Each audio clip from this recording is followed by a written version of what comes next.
सभी को जय सिया राम। रामचरितमानस किष्किंधा कांड दोहा संख्या 21।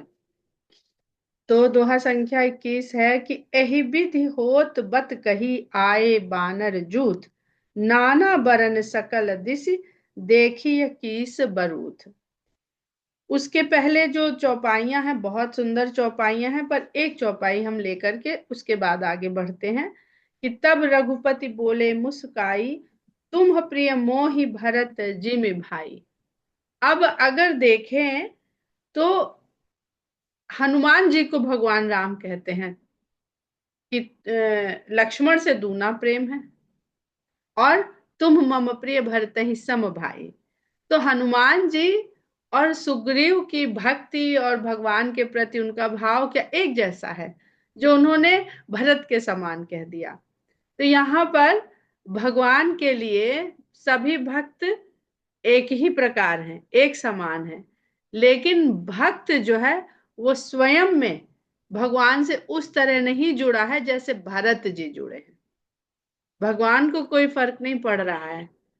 अगर हम देख रहे हैं कि क्यों कहा, तो एक बात तो उस दिन समझ में आई कि इसलिए कहा कि जिस प्रकार भरत को राज का कोई लोभ नहीं था, पर तुम तो राज के लोभ में ऐसे पड़ गए, ऊपर से तो भक्ति दिखा रहे थे कि नहीं नहीं अब तो हमें सब ज्ञान हो गया है, किसी चीज सब बेकार है। और पर मन में कहीं तो ये वासना चल रही थी कि मेरे मित्र हैं तो हमको मिलेगा राज्य। कहा कहा कहीं नहीं है उन्होंने, पर भगवान तो अंतर्यामी है। और जब अगर नहीं ये वासना थी कि हमको राज्य का सुख मिलेगा, तो जब राज मिल गया तो उसमें ऐसे लिप्त हो गए कि भूल ही गए कि क्या डील हुई थी हमारी। वो डील भक्त करता है, तो वो आप भूल गए। तो जब भूल गए और याद दिलाई हनुमान जी ने, फिर लक्ष्मण जी क्रोधित होकर के जब द्वार पर आए तो भयभीत हो गए। तो इससे जो भगवान ये जो लीला कर रहे हैं, ये इसमें कोई किसी भी प्रकार का जीव नहीं होगा जो बच जाए, छूट जाए, कि इस प्रकार का जीव नहीं इसमें है जो भगवान से इस प्रकार जुड़े, हर भाव का भक्त इसमें मिलेगा। तो भरत तो नहीं बन पाएंगे हम लोग, ये तो अयोध्या कांड पढ़ने में समझ लिया ना कि भरत तो नहीं बन पाएंगे। तो भरत नहीं बन पाएंगे तो सुग्रीव तो बन जाए। तो भगवान तब भी हमें उतना ही चाहेंगे कि तुम प्रिय मोहि भरत जिमि भाई। हम नहीं भेदभाव करेंगे।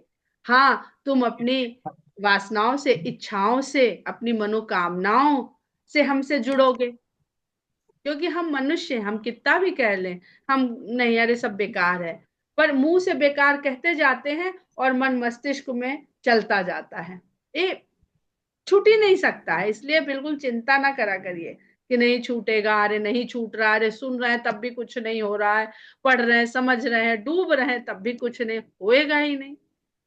नहीं होएगा तो क्या भगवान नहीं हमें चाहेंगे? वो तब भी चाहेंगे। और वो डूबता भी है और भयभीत भी होता है। तो ऐसी भक्ति कर लो कि जिसमें अगर भीतर से डर भी रहे। डर क्यों रहेगा? डर इसीलिए रहेगा, हम यहाँ देखो हमारे अंदर तो ये स्वार्थ चल रहा है, तो क्या हमें डरना चाहिए भगवान से? तो अगर डर के भी भक्ति कर रहे हैं हम, बहुत दुनिया में बहुत लोग भय से भक्ति करते हैं। तो हम लोगों ने शुरू में बात करी थी कि 4 प्रकार के भक्ति हैं, एक चौपाई है उसी से संबंधित। तो तुम भले हमें भय से भक्ति कर रहे हो, पर प्रिय हमें तुम वैसे ही हो जैसे हमें भरत प्रिय है, कि जो निस्वार्थ भक्ति करता है, जिसको कुछ चाहिए नहीं, चारों पुरुषार्थ नहीं चाहिए जिसे। आगे कहते हैं अब सोई जतन करो मन लाई। लेकिन अब मन लगा के वो यत्न करो, भाई हमारा तुम्हारा संबंध तो स्थापित हो गया कि तुम हमें भरत की तरह प्रिय हो। अब हमारे तुम्हारे संबंध के बीच में तो माया का रचा हुआ जगत है, और माया ही माया से व्याप्त है। चाहे रिश्ता हो, परिवार हो, सफलता हो, यश हो, नाम हो, धन हो, वैभव हो, ये सब माया का रचा हो, हमारे तुम्हारे बीच से जाएगा नहीं। म्यूट कर, अच्छा सुधा जी हम कर रहे हैं आपको।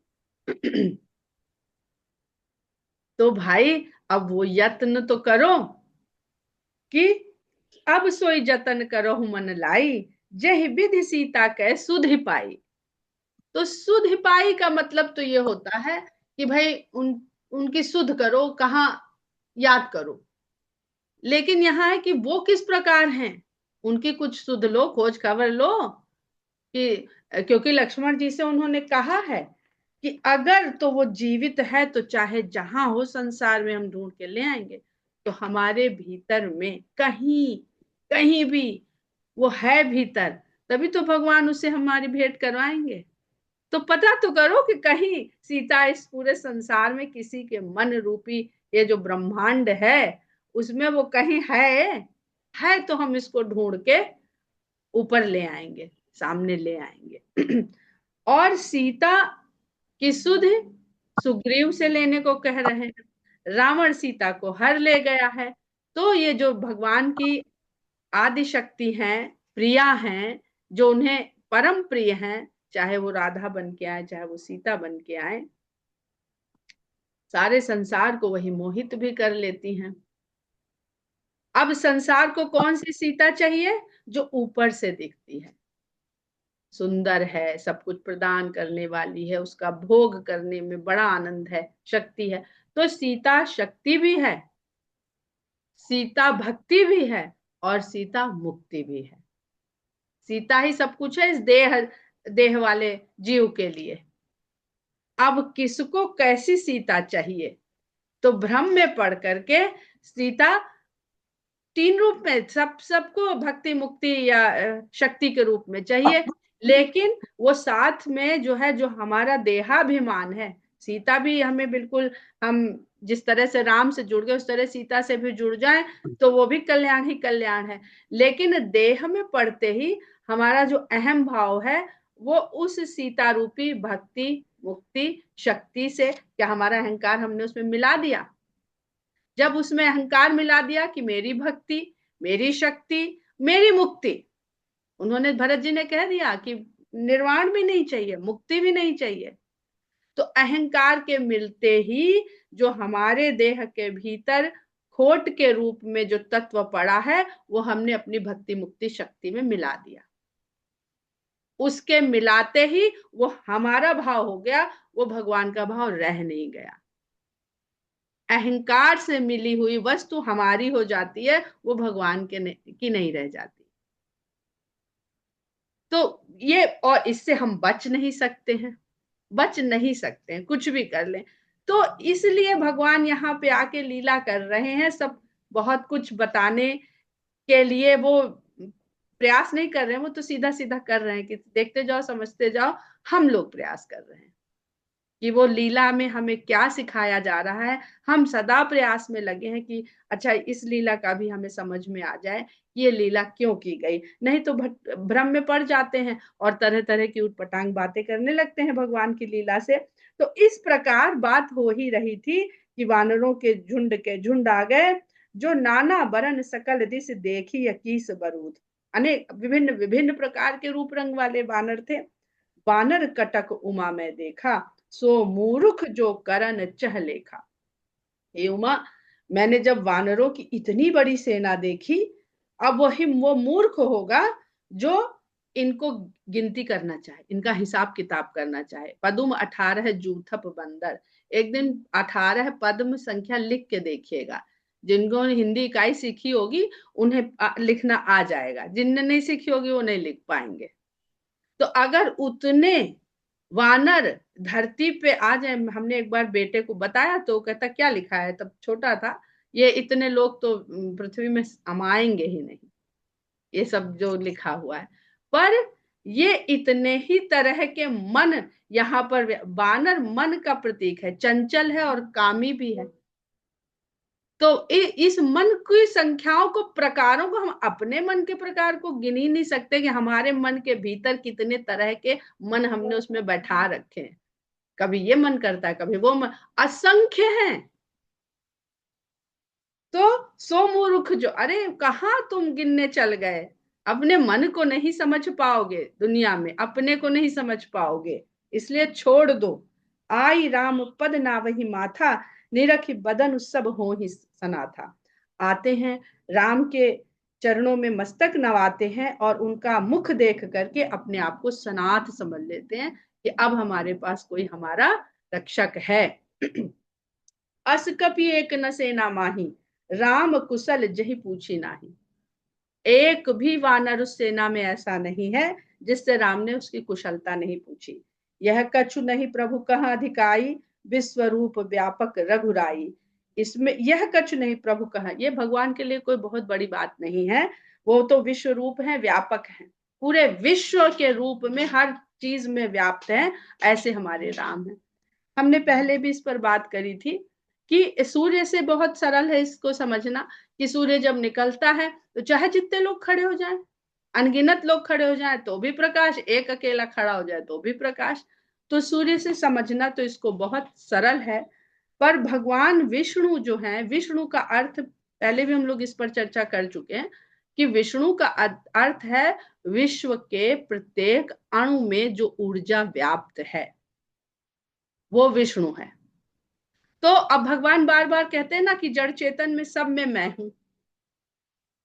तो जो जड़ चेतन जो सब बन रहा है वो किसी ना किसी एनर्जी से ही, ऊर्जा से ही बन रहा है।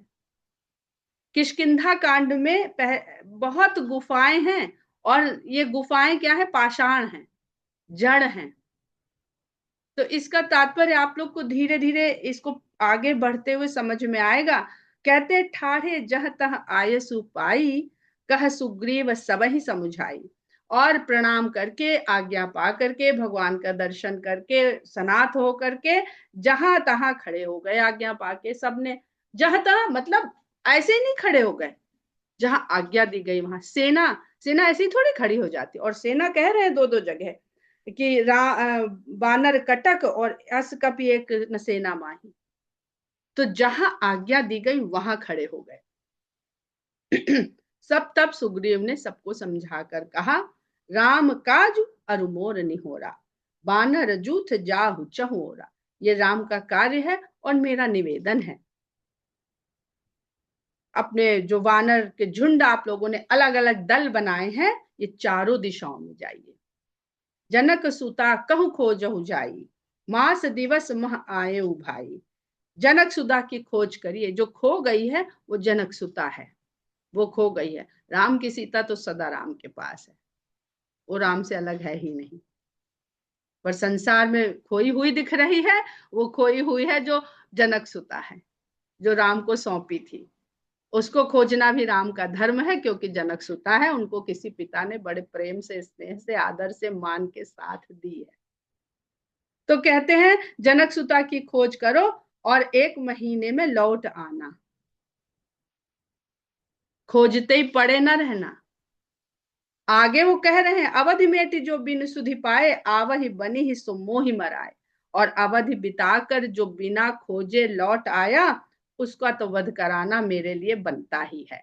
ये तो बनता ही है कि उसका वध किया जाए, वो मारा जाए, उसको मृत्यु दंड दिया जाए।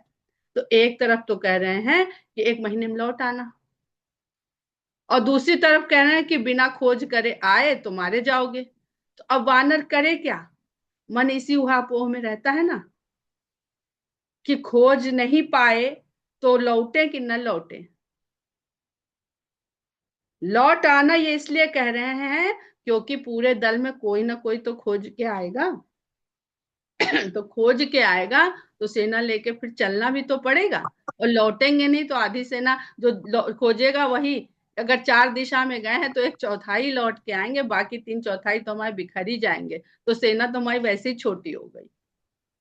तो भय दिखा दिया। अब वो वही दिखाएगा जिस तरह से वो जुड़ा है भगवान से, तो वो भी भय दिखा रहा है। जैसा ग्लेशियर में पानी होगा वही तो पानी नीचे आएगा। तो वो भय से प्रीत कर रहा है, तो अपने नीचे वालों को भी भय से ही प्रीति और उद्देश्य और लक्ष्य सब दिखा रहा है। वचन सुनत सब बानर जहां तहां चले तुरंत। उनके वचन सुनते ही बानर जहां तहां सब तुरंत चल पड़े। तब सुग्रीव बोलाए अंगद नल हनुमंत। तब उन्होंने, सुग्रीव जी ने अंगद, नल और हनुमान को बुलाया। अब सबको तो एक समान ऑर्डर दे दिया, और ये विशेष रूप से बुलाए गए। सुनहु नील अंगद हनुमाना, जामवंत मति धीर सुजाना। हे नील अंगद और हनुमान सुनिए, जामवंत मति धीर हैं, बुद्धिमान है, ज्ञानी है। यानी उनको तो कह दिया जाओ, खोज जो करेगा उसके साथ मत धीर जामवंत भी साथ। जहां तहां बड़ा सुंदर प्रसंग याद आ रहा है कि जब भगवान राम वनवास के लिए आते हैं और भरद्वाज मुनि से पूछते हैं, बात करते हैं, प्रश्न करते हैं, उसके बाद कहते हैं कि भाई हमको कहाँ रहना चाहिए, तो कहते हैं वाल्मीकि जी से पूछिए वो बताएंगे।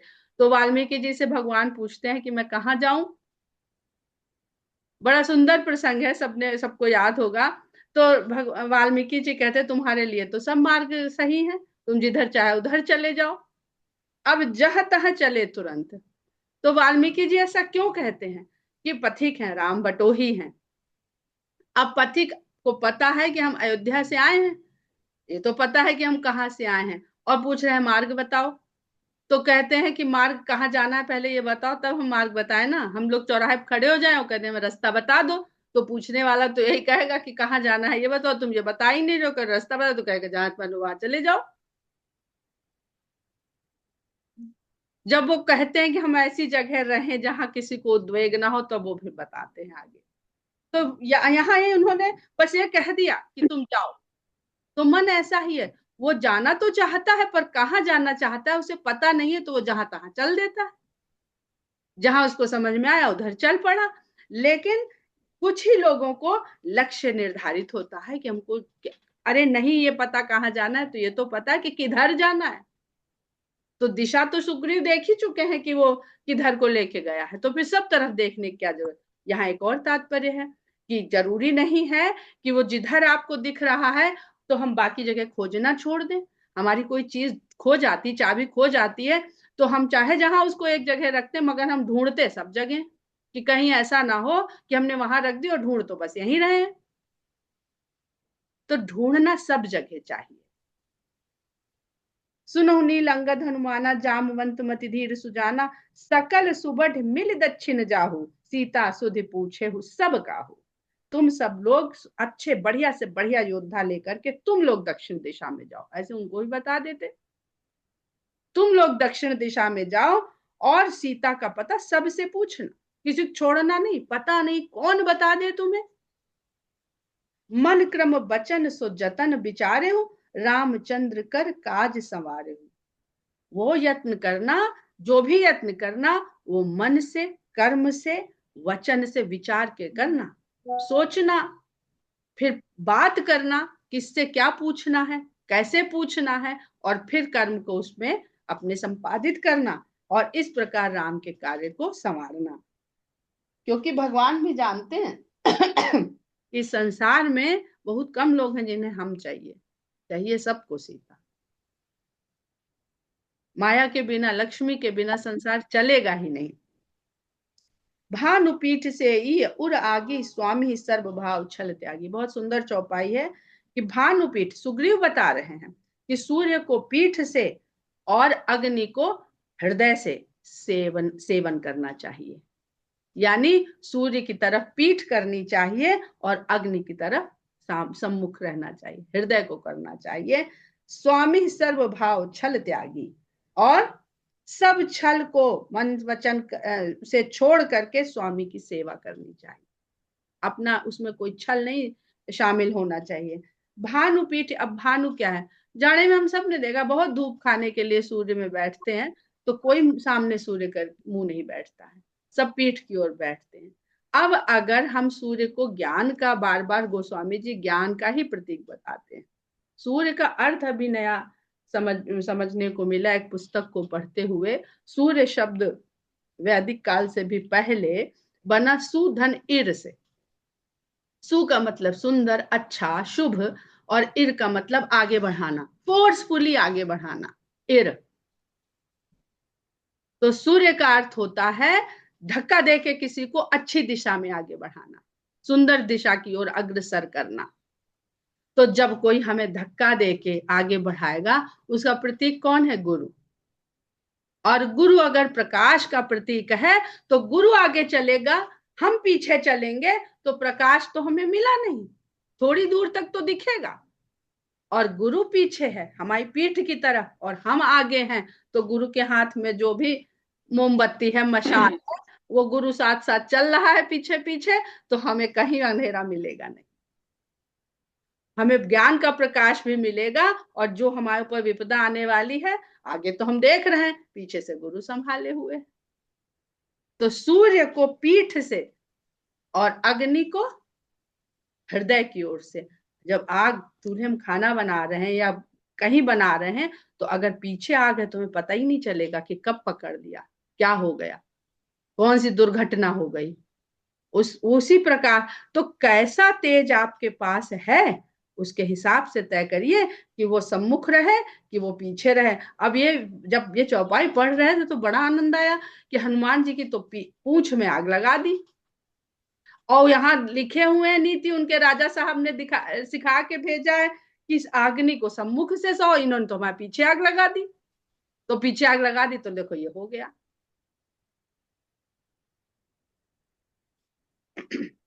तज माया से इय परलोका, मिटी ही सकल भव संभव शोका। तज माया से ही परलोका, माया को त्याग करके परलोक का सेवन करना चाहिए, कि परलोक के बारे में सोचना चाहिए। मिटी ही सकल भव संभव शोका, तो जो भव के इस संसार के जितने भी संभावित शोक हैं वो मिट जाएंगे। हम यही का सोचते रहेंगे तो हमेशा कोई ना कोई शोक मिलता रहे। अब ये जब चौपाई पढ़िए तो समझ में आता है भव संभव शोक क्या है। दशरथ जी ने बड़े प्रेम से भगवान का दर्शन किया और कह दिया कि चाहूं तुम्हें समान सुत, और भगवान आ गए। तो इस संसार में दशरथ जी भी आ गए और भगवान को भी अपना पुत्र बना के ले आए। तो भव संभव शोक से न दशरथ बचे और ना उनका पुत्र। पुत्र पाया सुख के लिए, लेकिन जो सुख के लिए पाया वो संसार का शोक भी तो देगा। सभी की ये कहानी है। तो जब दशरथ के पुत्र होके भगवान आ गए, वो शोक से नहीं बचे, न उनके पिता बचा पाए। तो हमारे आपके संतान को, पुत्र पुत्री को अगर अपने जीवन में संघर्ष और शोक का सामना करना पड़ता है, तो ये असंभव थोड़ी है, ये तो संभव, सब जरूरी है, आवश्यक है। ये भगवान यही लीला करके दिखा रहे हैं कि तज माया से ये परलोका, मिट ही सकल भव संभव शोका। देह धरे यह फल भाई, भैया देह धरने का ये फल मिलना ही मिलना। मैंने देह धर ली तो मैं भी नहीं बच पाया संसार जनित शोकों से। तो देह धरे यह कर यह फल भाई, भजिय राम सब काम बिहाई। इसलिए राम को भजो और सब काम को छोड़ दो। सब काम को छोड़ दो का मतलब ये नहीं है कि अकर्मण्य हो जाओ, नकारे हो जाओ। और भजिए राम सब, भजन करने का पहले भी हम लोग अर्थ समझ चुके हैं।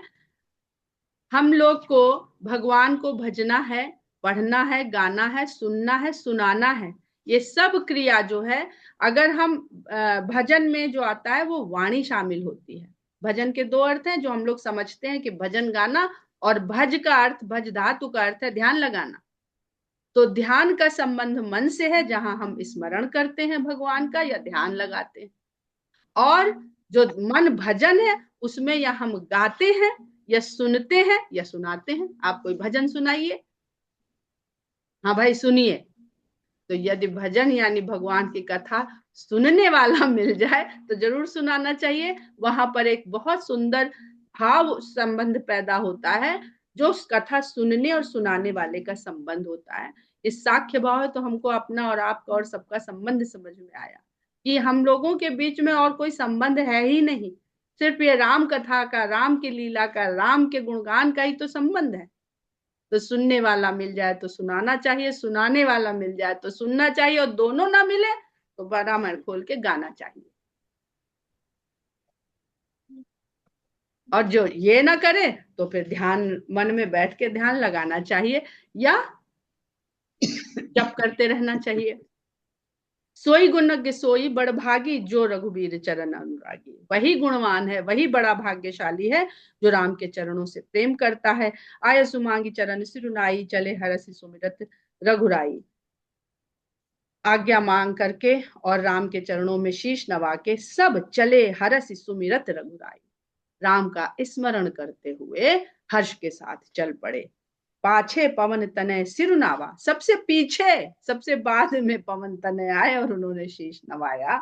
जान काज प्रभु निकट बुलावा, भगवान ने जाना है कार्य तो यही करने वाले हैं, बाकी तो सब हो रही है, लीला हो रही, वो लीला भी निरुद्देश्य नहीं हो रही है, वो भी गोस्वामी जी लिख देते हैं कि जान काज प्रभु निकट बुलावा, भगवान ने उन्हें निकट बुलाया और परसा शीश सरोरुह पानी, हाथ से अपने उनके शीश पर स्पर्श किया, हाथ फेरा, कर मुद्रिका दीन ही जन जानी, दीन ही जन जानी, अपना जन जान कर उन्होंने अपने हाथ की मुद्रिका उन्हें दे दी।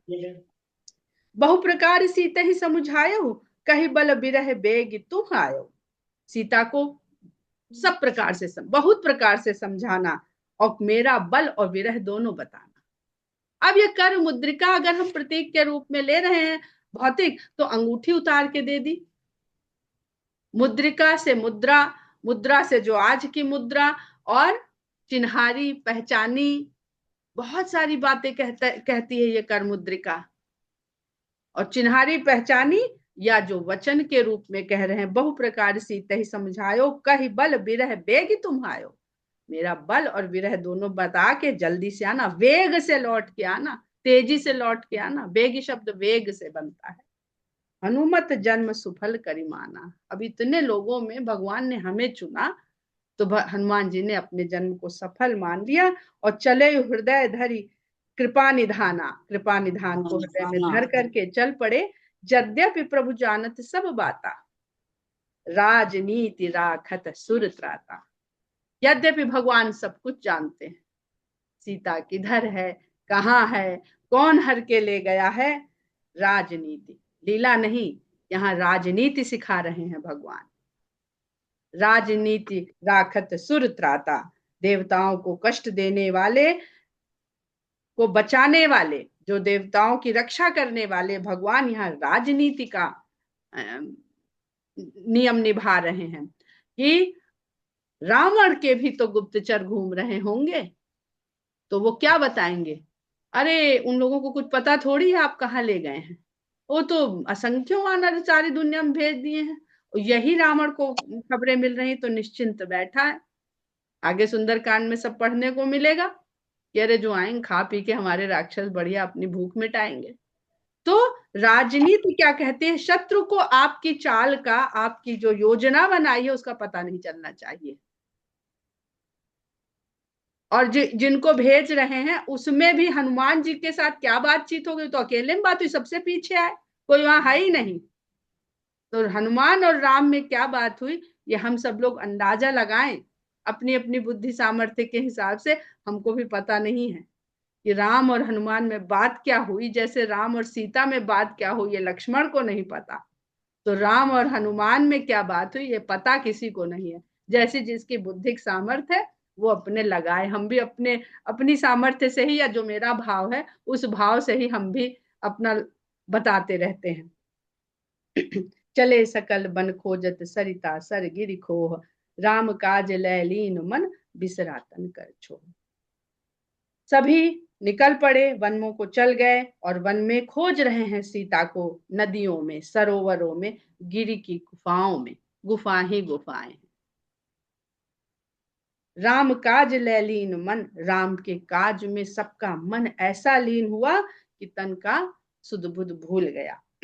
कतहु होई निशिचर तय भेटा, प्राण ले ही एक चपेटा, जहां कहीं कोई वन में राक्षस मिल जाता है उसको उसके प्राण हर लेते हैं, चपत मार मार के, चपेटा, चपत मार मार के मार डालते हैं। बड़ी सुंदर बात पढ़ रहे थे कि उन्होंने अपनी इतनी बड़ी सेना थी अयोध्या की, उसे काहे नहीं ले गए, वहीं बुलवा लेते, हनुमान जी से कह देते जाओ भरत जी को खबर करो, इतनी तेज आते हैं और चलते हैं बस फटाफट।